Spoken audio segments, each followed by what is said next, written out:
Good morning, everyone, and welcome inside of the Pyramid Contractor Studio. I'm your host, Jimmy Allen. We bring you into the Spotlight Omaha podcast, where we take you around the city of Omaha, introduce you to local business owners, influential figures, and people who are making an impact on our community. We are brought to you by Pixel Fire Marketing. If your business is looking for social media ads, designing a website, or creating a new logo for your company, check out pixelfiremarketing.com. They can help out with all of that. Joining me in the Pyramid Contractor Studio today is my friend Michael Severe from the Jet Award, the 50-mile march, and several other things around the Omaha area. Michael, thanks for being here. I appreciate it. Thanks a lot. Friend, that's a bit of a... Well, congratulations. We're friends. That's nice. We've gone to breakfast one time together outside of a McDonald's. And I stood you up. When it was like 30 degrees. So I think that I stood you up for that breakfast. Are you really friends with somebody if they haven't bailed on you at least one time? Probably not. That probably is a definition of being a friend. If that's true, Damon and I are really good friends because he's bailed on me many times. But yeah, that would definitely be a good. We got to hang out with your dog and walk him around the block. He was so mad that we stopped the walk. Yeah, it was one of those days we were doing 10 miles. Yep. And I'm on my way back, and you sent me the text, and I'm like, oh my god, I forgot I had to do this at 8:30, and by the time it was almost 9. Yeah, so I apologize for that. I'm just really glad the 42nd Street Bridge wasn't closed yet at that point. That would have made that trip a little bit. It'd been made a lot harder. Yes. Hey, for the Jet Award, for anybody that may not know what you guys are doing with the Jet Award Foundation, what is it, and how are you benefiting the Omaha area? The Jet Award Foundation comes out of the Jet Award. So in 2011, it was mainly Johnny Rodgers who said, you know what, we don't have an award for the best returner in college football. You know, all the awards out there. I mean, you have the Blitnikoff for wide receivers, and you have the Johnny Unitas and other ones for quarterbacks, and all of the awards out there, but there was none for return men. And so he thought, you know, we needed to establish one. So it took about a year, along with NRG Media and a couple of other TD Ameritrade helped out, and we helped establish the Jet Award. And that 2011 was the first year. I was the media coordinator helping to put together the voting group and pick the winner. And we had a small event, reasonably small event compared to what it is now, over at Anthony's Steakhouse, and it was fun. It was great. And last minute, we got a couple of sponsors in there to just get the thing done, and we got it done, and it was a good event. And it just so happened the guy who won the award, Joe Reed's nickname was the Jet. Yeah. And it was completely just, it wasn't planned. That's who they voted for. I didn't do the voting, and it just worked out that way. But then about 2016, 2017, so we got to figure out what we're going to do in terms of the money raised from this event. Where should it go? So we established a 501c and said, you know what? Let's do trade school scholarships, because Johnny Rodgers went to Tech High, which was known for trades, and so he wanted to support that. We got with Metro Community College, and at the end of 2017, we handed out our first few scholarships for students majoring in the trades at MCC, a 2-year scholarship paying for books, tuition, and fees, which non-scholarships don't do that. And from there, over these past 6 or 7 years, we've given out over 400 scholarships. We've helped 400 students, I should say, because some of them are partial scholarships because not everybody goes for 2 years. Certifications can be as short as 6 weeks. And we've also expanded over to Iowa Western. This is the first year we'll have 10 students over at Iowa Western that get the Johnny Rodgers Career and Technical Scholarship. And so it's just developed over the years, expanding. MCC donates and matches tuition. So we pay $375 a quarter. They pay $375 a quarter. Wow. Which means $1,500 a year comes from us. $1,500 a year comes from MCC. And overall, the total, we hand out almost $13,000 for a scholarship to these students. So it helps not just with their books, tuition, and fees, but also incidentals. Because, you know, you go to college, you get a flat, all of a sudden you're spending $100 to replace a tire, and you're missing a whole day of school. Maybe you have to miss a day of work, that kind of thing. So that $13,000 helps with incidentals as well. It's a full cost of tuition. That's what they call it in the big colleges. Sure. And so that's what we're trying to provide for these people. We're trying to make sure they can get to school and graduate. Talk to me about the partnership with Metro and with Western, because I think a lot of people in the infancies of these type of foundations, they want to know where the money's coming from, where the money's going, things like that. From the school standpoint, how receptive were they of this process, and how much influence do they have on kind of the ins and outs of what happens with the foundation? So I wasn't with that discussion at that point because I had left for a little while. I went over to the Omaha World Herald, so I wasn't necessarily a part of the Jet Award selection committee and everything. So when they started that in 2016, I wasn't part of the discussions. But I can tell you since then, what I know from MCC, they were very excited to be involved in it. They liked the idea that it was for trades. It's one of the best parts of MCC. If you look at the over 600, I believe, degree plans they have, about 350, 400 of them are trades. Yeah. And everything's a trade. What we're doing right now, media is a trade, broadcasting is a trade, nursing is a trade, obviously working on cars and welding and all that stuff too. Accounting, pre-law, all those are trades. And so they love the idea that we wanted to do that. And they were very excited to be a part of it. Randy Smazel is the president of the college. And Randy is one of the best men I know. You sit down with Randy and you figure out right away that he cares about students. He cares about making college affordable. He cares about educating this community and getting jobs developed, workforce development. He believes in that. And Randy has done everything he can to help us when there's times where we were like, we need another person to help our students. Well, they funded a career and enrichment person to be able to work with those students. When we needed to have some summer programs to get those kids ready from high school to college, he helped fund that. It's kind of a bridge program. Every time we needed something, MCC was there. Randy was there to help us out. And it's been a great partnership. It really has. And they encouraged us to look to other community colleges, wells in the area, to be able to help out. Because if a student comes from Iowa and goes to MCC, they don't get the match because it's Nebraska dollars. This way, if they go to Iowa Western now with our program, Iowa Western matches the entire cost of tuition. So we paid for 10 students, half. They paid for 10 students, half. And we're hoping next year to expand that and designate it for each of those high schools over there. The major high schools in Iowa, over in Southwest Iowa, we're hoping to make sure that 3 to 5 students come from each of those schools next year that we can also fund for the Johnny Rogers Career Technical Scholarship. We've had over 120 different business owners in here, and over half of them did not go to college. And that is something that really kind of surprised me, and all they did was learn a trade, get involved with it, and be able to start their own business. Why do you think it's such a benefit to both have a four-year learning process and do the traditional college route versus somebody that does want to take the trade route? Why are those two things equally important? Well, I started off, first of all, in a community college. I got out of the military and I decided, before I went in the military, I didn't know what I was going to do. Went to community college for about a year, didn't do great, went to the military, came back from the Army, finished up my 2-year at that community college, North Harris Community College outside of Houston, and then went on to the 4-year. I believe that when you go through, and John Bishop's a good example of this, it does put kind of a fever under you. It lights a fire, I should say, because you see your other friends who went on to 4-year colleges and people think that's so much better. And you're like, well, I'm going to make this work. I'm going to make it work. I'm going to go to this school. I'm going to bust my ass. And then I'm going to go to that 4-year school and I'm going to complete it. And I'm not going to spend as much money as they did. I'm going to get my same degree and get my job without having to spend all those dollars that they're having to spend. I think there was a little bit of that. In terms of those people who don't go to college and start their businesses, one of my best friends, his name is Phil from Philly. Phil went to UCLA for a semester, had a full ride, didn't like it, didn't like anything about college, left there. Since then, Phil has started 3 different businesses and sold 2 of them. Wow. Phil is pretty close to being a millionaire because it's not about going to school. It's about having ideas, busting your ass, and making sure that you outwork that other person, right? Good ideas, working hard, outwork the person. And that's what a lot of those people who don't go to college end up doing. They just know I got to work a little bit harder because I don't have that degree. When somebody asks me what my GPA is, I don't have an answer for it. So I think either way it works.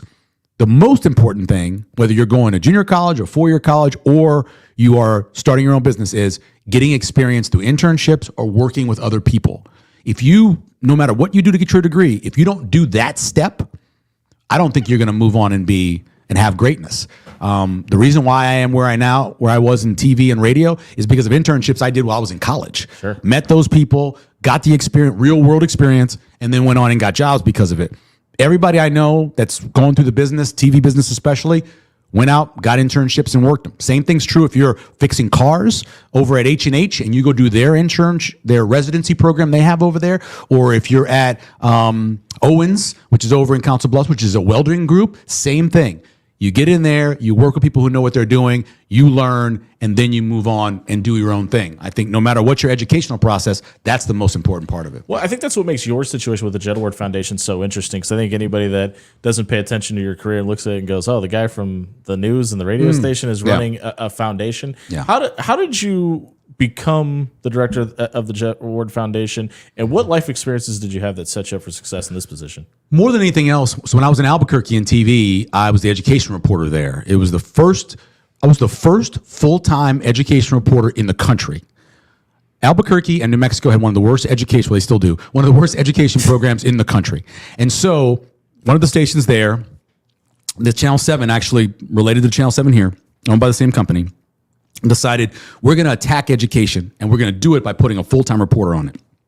So they hired me, and I guarantee you, if you told a high school teacher of mine that I was going to be an education reporter, they would have laughed greatly because I wasn't a great student. But I attacked it and wanted to be good at this and learned everything I could about the education system, what makes it great, what makes funding sources better, everything I could about it, not just in New Mexico, but around the country.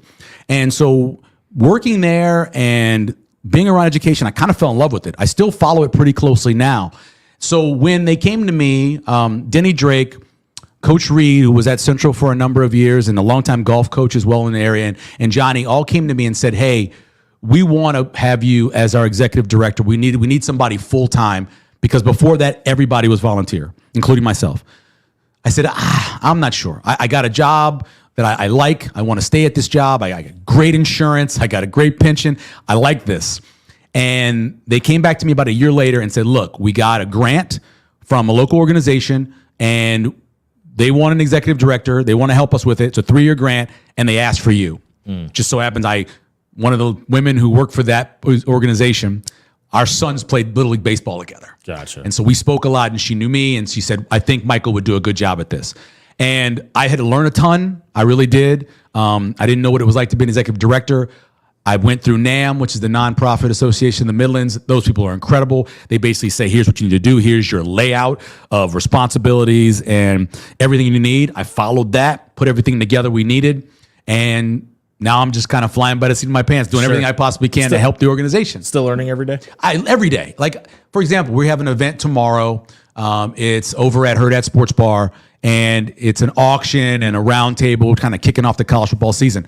This came out of an idea of a board meeting we had where somebody said, why don't we do an auction before the season starts? And I'm like, okay, so now how do I go get auction items? How do I figure out a way to get this online without having to spend a bunch of money? What's the nonprofit organization, Give Butter, that allows me to put together an auction where we don't have to spend any money on it? How do I put together framed jerseys without having to spend $500 and $600 for them? How can I frame them myself? Sure. That's all stuff that just is brand new that I've done this last month trying to get this done. And so, yeah, I'm constantly learning. And the great thing is NAM has these little seminars. I got one next Thursday. They're an hour and a half where they just go over accounting practices, finance, stuff I know nothing about, but I'm learning, how to get more donors, all of that. I listen to those. I join those virtual conferences once a month just so I can learn more about it. But I ended up in this position because I was the media coordinator for the first 4 years and then the last 6, and they thought I'd be good at the job, and here we are. Yeah, I felt a sense of duty to the actual job. Why? Because I'd been with the foundation since 2011, because it had grown so much, because I knew that these guys who were volunteering were struggling to do their jobs, their work, and run this at the same time. I knew it was hard for them. And so I thought, you know what, give me 3 years.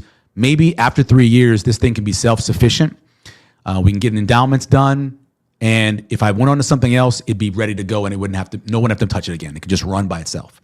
And so that sense of duty to get them to that point is the biggest reason why I chose to do it. We're catching up with Michael Severe of the Jet Award Foundation here on the Spotlight Omaha podcast, brought to you by Pixel Fire Marketing inside the Pyramid Contractors studio. I got to ask about you personally, because you obviously are a huge sports fan. And if you'd have went back in time and told yourself that you'd be working side by side with Johnny Rodgers, I mean, has it set in as a reality for you? I mean, obviously you and Johnny are very close now at this point in your lives, but is it still kind of a little bit of a shock and awe every time you get a chance to do it? It's not just Johnny. It's like I get a DM from Grant Wistrom, who says, "Hey, I see you're doing this auction event. I'll send you a jersey for it." Oh, very cool. You know, or Eric Crouch reaches out and says, "Hey, I have this football signed by 15 Heisman winners. It's got a little bit of a smudge over George Rogers, but I'll give it to you if you want to try to auction it off." Sure. Yeah. It's all the people I sit down with in the governor's office to talk about furthering this organization and helping the foundation, or I sit down with any of the senators or congressmen or any of that stuff.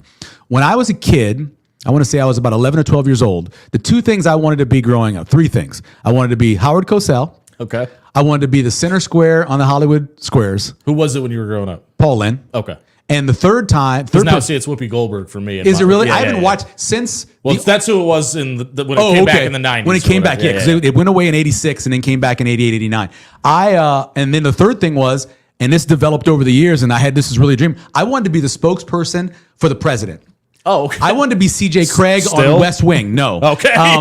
But back then, I thought that would be just a fun job. Sure. It was just something that I thought would be cool. You're in the mix of everything that's happening. You're standing in front of the media. I always wanted to be in the media. I thought it'd be a great thing. So those are the three things that I grew up wanting to be. And so I worked towards those things. Which are three very different things, by the way. Very different things. I actually sat in the Superdome, our seat in the load section. My mom's second husband had season tickets all the way from when they were in the Tulane Stadium. We sat right below the Monday Night Football booth. Oh, we didn't get a lot of Monday Night Football games with the Saints. Yeah. But when we did, Rightfully Howard so. Cosell was right above there. And I actually, when I was 11 or 12, stood up on the chair and talked to him for a second. They were playing the Steelers. It was the first Monday night game the Saints had ever won.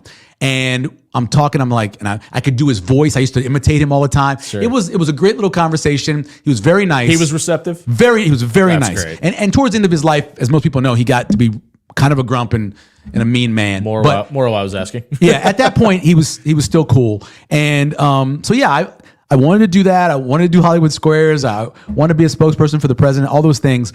But it was always kind of the same direction in terms of something involving the media. And it's funny because I never expected to be an executive director for anything. I certainly never thought the Jet Award Foundation and Trust would get to where it is now. I never thought any of that. But the little things I did throughout my career led me to this. And so what can I say? I'm glad to be here. I'm glad to do it. I'm do my best. That's everything I've ever done. I try to do my best at it. And so I'm excited about our future. I think that we're on the right direction and right track to make this foundation sustainable to where when we're all gone and Johnny's gone and everybody who started this is gone and I'm gone, that those scholarships will still be available for students that want to go to Metro. You kind of mentioned you didn't expect it to grow to this length, and when we're talking about growth, what does growth look like for the Jet Award? Well, the big thing right now is sustainability, is figuring out a way to get this thing endowed to where we're not scrambling every year to be able to fund scholarships. Luckily, we got a grant, the INSOAR grant, North-South Omaha redevelopment grant from the state. And so that allows us for these next 4 years to be able to increase our scholarships over to Metro, use the other money we make to be able to fund scholarships over at Iowa Western, and put a little bit into the endowment. So that's helping us. But after this next 4 years, that big grant's going to go away. So we have to find other places to replace that, other jobs, other grants. Has to, correct? Yeah, it's a 4 years. It runs from 2023, January of 23 to December of 2027. Once that's gone, these 45 scholarships we're handing out every year with this great funding source, we'll have to be able to make up for that with the money we raise. So I want to continue to make the gala a success. I want to be able to have other smaller events like the one we're having tomorrow on Friday to be able to help fund more scholarships. Because when we need the money, and in 4 years, we're going to have to figure out a way to be able to fund these scholarships again. Right. Growth is getting to the point where we're sustainable, and we can do that without the help of a grant like the INSOAR grant. Which is a lot of work because it's a lot of money. It costs $450,000 to fund the up to 45 scholarships we're going to be giving out at the end of this month over at MCC. What is the most difficult part about working with grants and getting that kind of red tape out of the way and dealing with funding that doesn't necessarily come from a person or a company? The hardest part about it is, and we see this a lot, is you have a lot of organizations that already give to Metro. They already give money to Metro. And so they go, why are we going to use a pass-through organization to give our money to? And the thing I say to them is, it's true in a way, but when you give us money, Metro then matches it. So you're basically doubling the money. If you give it straight to Metro, that's great. But if you give it to us, we put that into it and then Metro matches it. So you're actually doubling up. For every $1,000 you're giving, you're actually giving $2,000 if you give it to us, opposed to giving it straight to Metro. Sure. That's one thing I say. And also, the program we have, the Johnny Rogers Career and Technical Scholarship Program, isn't like any of the other scholarships over there at the school. We have people designed to track these students. We have people designed to talk to these students every week by email or text or every quarter chatting with them about their direction they're going in. These engagement navigators that we have make this program successful. It's why we have like an 87, 86% graduation rate or completion rate. Completing whatever they started to do. We have a almost 90% rate of students graduating from the basic English and college math, which are two things that if they decide to go on to a 4-year, they'll need and they'll have to have, right? So because of the way we do it, it's been successful. Not every one of these programs out there that have scholarships and they're giving them out are successful as we are. So I tell them that as well. And also right now, the economy is where it is, where even though things are getting better, and even though maybe the interest rate will drop next month or whatever else, right now it's a lot easier for people businesses, foundations to sit on their money because you're earning more money now because of the interest rate where it is. Right. So maybe you say, I'm going to wait all the way to December to give it out. Maybe I give out less than I would normally give out. So it's been a difficult grant process right now. And I'll admit it, dude, we've applied for, 16, 18 grants since this year. I've been doing this a year and a month. And our hit position is like about 16%. Yeah. It's really hard to get money out of grants right now. And it's because so many organizations need them, because not everybody understands what we do. Right. And then the other part of it is the economy right now. It's difficult. You mentioned the calendar and the portions of when people are willing to give out money versus when it makes more sense to them, et cetera. Is that hard for you to kind of navigate? Because obviously you need money all year round, right, but there's only going to be certain times where it makes sense to ask certain people. Is that hard for you to navigate? So the grants each have opening dates and closing dates, right? Sure. Some have 2 or 3 during a year. Some have just 1. Our main moment or section of giving is basically from November through April for us. We start, I think this year we're going to start in October. That's when we start reaching out to people that get to the gala. That's when we start reaching out more to getting tables sold and all that stuff. And then, of course, our gala is April 10th of 2025. Right. So the beginning of October through April, that's our main fundraising portion for the gala. The rest of the year, it is just looking for the dates that grants open and close, talking to different organizations if they want to help. Sometimes, without going through the grant, you just say, hey, here's what we're doing, and they write a check, which is great too, without having to go through the process. Sometimes foundations have long grants that take forever to write. The city of Omaha, one of our best donors, has every year for the last 4 years from the Mayor's Enrichment Fund given us $50,000. That's 5 scholarships. Right. That's incredible. That's 5 scholarships over 4. That's 20 scholarships. What you're trying to do, 20 scholarships. And this year, we may even get more because we talked to the mayor about it. We've shown how successful we've been, what we're doing for workforce development. She's like, well, hey, this is a good program that's working. Apply for more. Even have more students that'll be able to go because of the City of Omaha's office. So it's all year round, yes, but we have certain spots depending on if we're talking about the gala or just in general raising. You mentioned the events you guys have coming up over the next couple of days. Can you tell people what that is and where they can get tickets at? Tomorrow we are doing, which is Friday, the 23rd, we are doing the Jet Award Foundation's first auction, raffle, and roundtable to kick off the college football season. It's at Hurrdat Sports Bar, which is in La Vista, the original one. And we're going to have a roundtable. We're going to have Rob Zadiska, former Pipeline member, along with his teammate, Brennan Stye. Damon Benny's going to be there as well. And Clester Johnson is going to be there. Yeah, Damon's going to be there. And Clester Johnson will be there as well. We originally had Amon Green, but Amon's been traveling all month. And I'm sure you've heard this. His wife was like, can you just stay at home for a minute? And so he donated a helmet for us for the auction, but he's not going to be able to be there. But it's going to be fun. We're going to have an auction. Miss Nebraska will be there as well. What time is it at? So the doors open at 6. 6:30 is when we're going to start off with the event. We'll get into the round table. Then we'll do the auction. And then we'll have kind of a meet and greet at the end of it, and do that. So about 9 o'clock is kind of the goal. 6:30 to 9 o'clock. And you can go to thejetaward.com. We have a link there for tickets. Scrolling across the bottom of your screen right now. Mm-hmm. And then also, I have posted the link to the auction items, which are on GiveButter.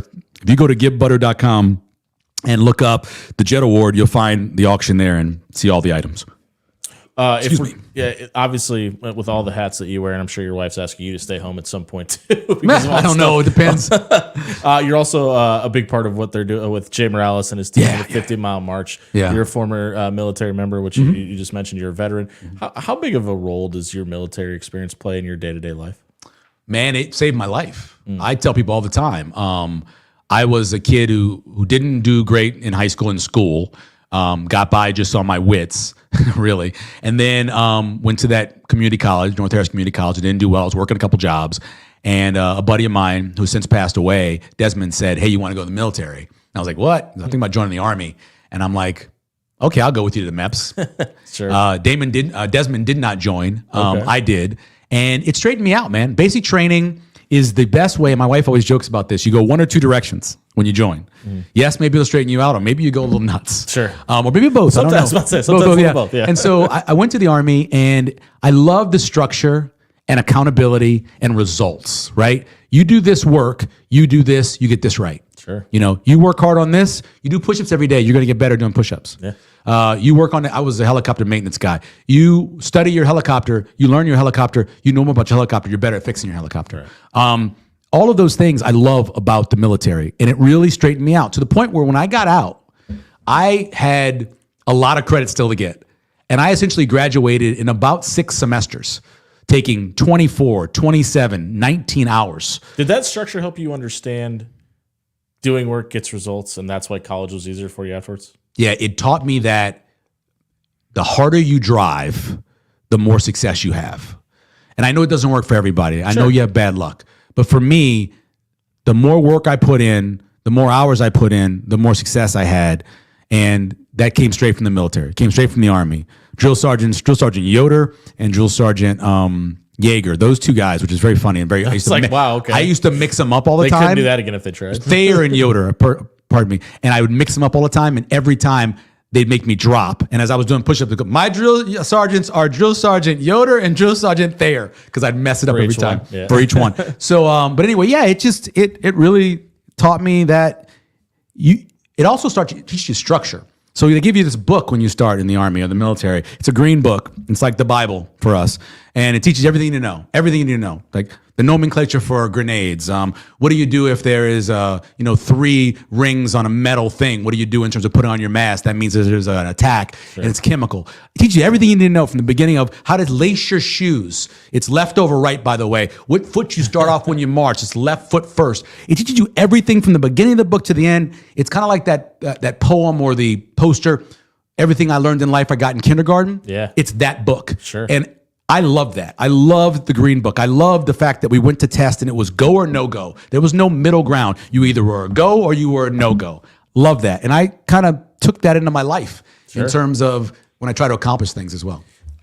Somebody once told me that you never know who's listening when you're talking on the radio and who you can influence. Sure. And that kind of relates to our relationship a little bit, because you said something one day on air that's always stuck with me.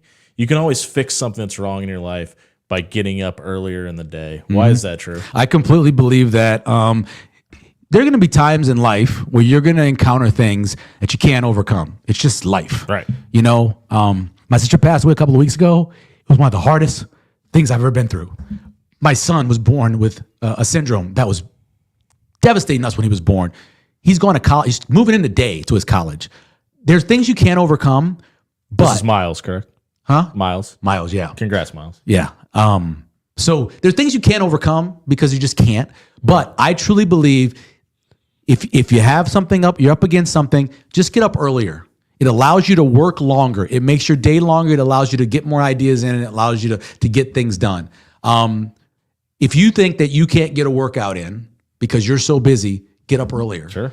If you feel that you're not spending enough time with your family, or you want to spend more time with your wife, get up earlier and do all the stuff that's getting in the way with that. And then later in the day, you will have that time. Yeah, you're going to be tired. Yeah, you will. But you're going to feel so much better about what you accomplished only because you got up a little bit earlier and allowed you to get done what you wanted to do. I have believed that my whole life. Well, I learned it in the military. And since then, I believed it my whole life. I tell my kids that. I tell anybody who wants to listen that. That is how you accomplish things. Go in early, stay late. Those two things. If you do that in a job, if you do that in your relationship, you are going to succeed, because the majority of people around you will not do that. They're not willing to stay late. They're not willing to get up early. The hardest time in this country's history ever was during World War II.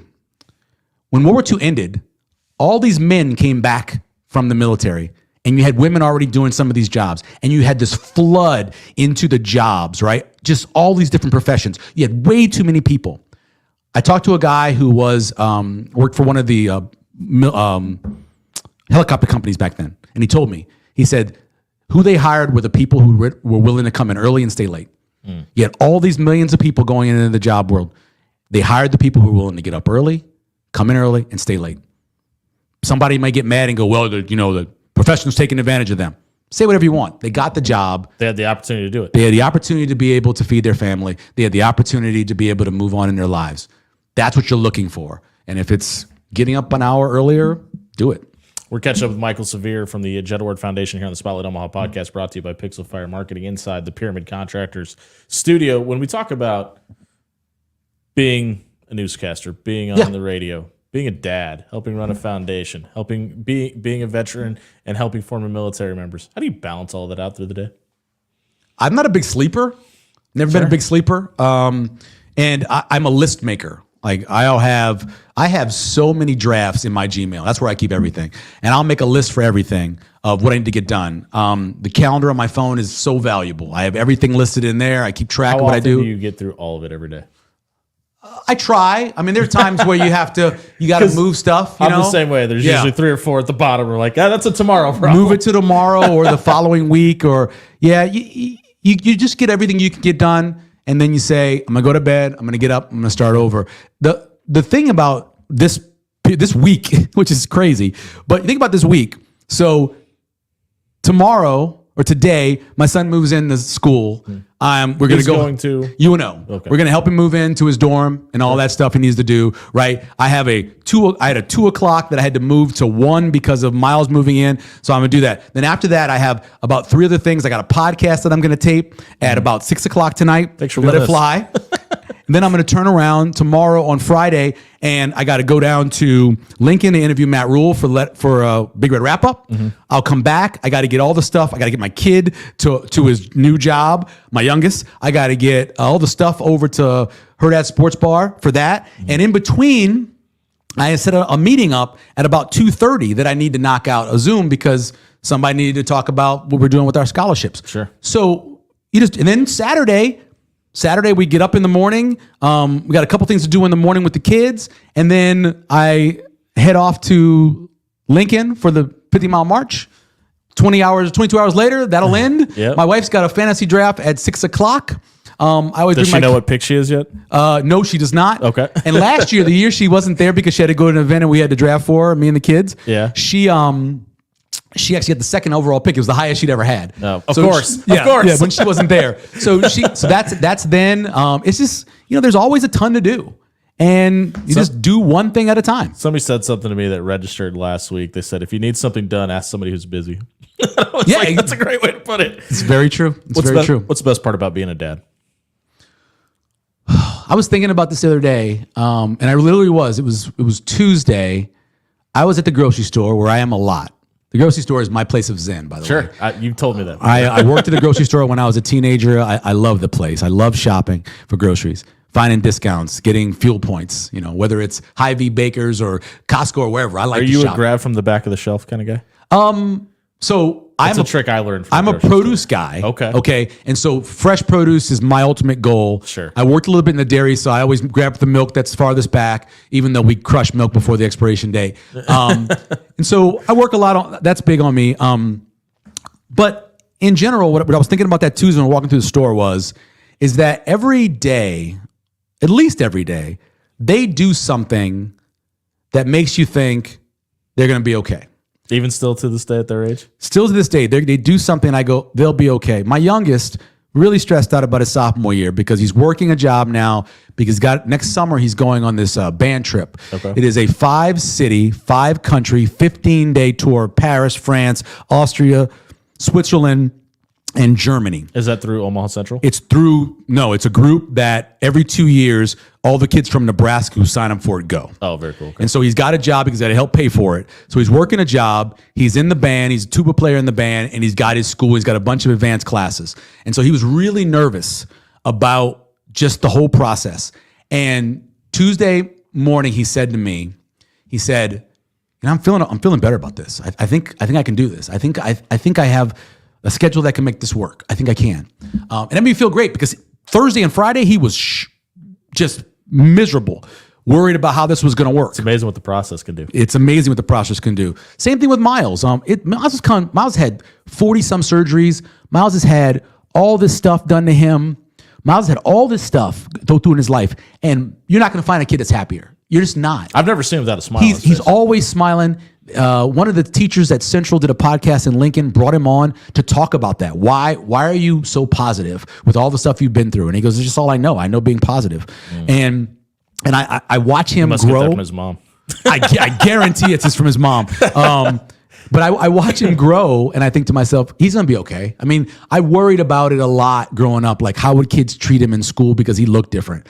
How would he work in school because he's, his speech isn't great. It's hard to understand him at times. Obviously, he wears hearing aids. He was born without ears. If people don't know Miles. I worried about all that stuff, and he's accomplished and got through all of that. Everything that was put in front of him, he has accomplished and done it. So I feel like he'll be okay. That's probably the thing I would say that's the best part about being a dad and being a parent is that you think in at least a little ways you got them to where they are. And you feel like it's an accomplishment to get them there. And they're not done. Obviously, they have a lot to go. Miles he's starting college. He's got to finish that. He's got to start a career. We got to get Logan through school. Logan wants to go to like an MIT kind of thing. He wants to go. He's smart. He thinks that he can be a chemical engineer or whatever else. Sure. So we got to get him through all of that. He's got anxiety problems. We work on that constantly. There's so much that you're still working on with them, but every day you see something that makes you say they'll be okay. And it's an incredible part of being a parent. I'm going to ask you something I think I asked you 5 years ago, and you left me on red, and that's fine. If you're giving advice to somebody, did I not follow you or probably something? Not Is that what it was? Probably not true. I'm just kidding. Okay. I try to get back to everybody. If somebody wants to get into the radio or the television business, what's the piece of advice you'd give them starting out? It's really hard now compared to it's both easier now and harder now because anybody can start a podcast. Anybody. Case in point. Anybody can do that. You got a microphone and a Mac, right? Yeah. Or HP or whatever you're using. That's all you need. They don't pay us. It's fine. And you can start a podcast and you can get into the business in a way. Actually working in radio and getting into a radio station, interns were the way to do it forever. And because of the change in having to pay interns, which is a good thing, I'm not criticizing it, but I didn't grow up that way. I grew up in you hate NIL too, huh? No, and I don't hate paying interns, but it makes it a lot harder for a radio station or a TV station to be able to hand out internships. Yeah. You used to be able to show up, work hard, do everything they wanted you to do, go get the coffee, make sure you pull this stat, not get paid, but you got experience. Now they got to pay you to get that experience, so it makes it harder. I would say the best way to do it is if you're not going to school for it. First of it, I think going to school for it because say you go to Lincoln, you go to UNO, you go to Creighton, you go to Metro. Either way, you're going to meet contacts there. The teachers know people. You'll be able to build a tape. You'll be able to do all of that. That makes it a lot easier. Sure. If you're not going to school, the way you have to do it is that you're going to have to network. You're going to have to email people. You're going to have to DM them. You're going to have to PM them. You're going to have to reach out to them on whatever social media it is and say, people reach out to me all the time. Yeah. And I'll have a conversation with anybody that wants to talk about the business or what they can do. And I just had a conversation with a kid on Monday about this. We talked about an hour about what he wanted to do and how maybe he can get there and some things he can do to get there. So reaching out, talking to people, networking. If you're not going to go to school that route, go the other route. That's the best way to do it, I think. I appreciate you taking time out of your busy schedule to be here today with us. Again, head over to the jetaward.com, which is scrolling across the bottom of your screen now, for the gala or the event tomorrow at Herd at Sports Bar if you'd like to make a donation. Mike. You can also give to 50 Mile March as well, which starts on Saturday. It is a 22-hour march, 50 miles, benefiting veterans. We're helping them remember how many commit suicide every day. We're trying to make sure that number goes down, down, down, down. And so this is the 5th year, my 3rd year, making that march. Donate to the 50 Mile March as well because it's going to a good cause. Thank you for being here. Thank you for that iteration. Jay was in here 2 weeks ago. Yeah. And it was just an incredible story. And if you have, you can check out 50milemarch.org for more details there as well. For Michael Severe, I've been Jimmy Allen. This has been the Spotlight Omaha podcast inside of the Pyramid Contractor Studio, brought to you by Pixel Fire Marketing. We'll see you tomorrow at 11 here on the Spotlight Omaha podcast.